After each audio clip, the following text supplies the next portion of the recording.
Hello friends, ఇంట్లో తిన్న carrot హల్వాకి ఫంక్షన్లో తిన్న క్యారెట్ హల్వాకి చాలా డిఫరెన్స్ ఉంటుంది. ఎందుకంటారా?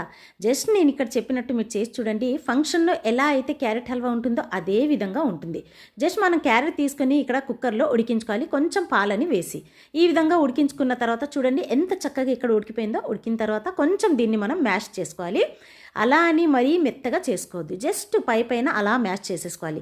మ్యాష్ చేసిన తర్వాత ఇందులో నేను యాలకుల పొడిని యాడ్ చేస్తున్నాను. మంచి ఫ్లేవర్, మంచి టేస్ట్ అనేది వస్తుంది.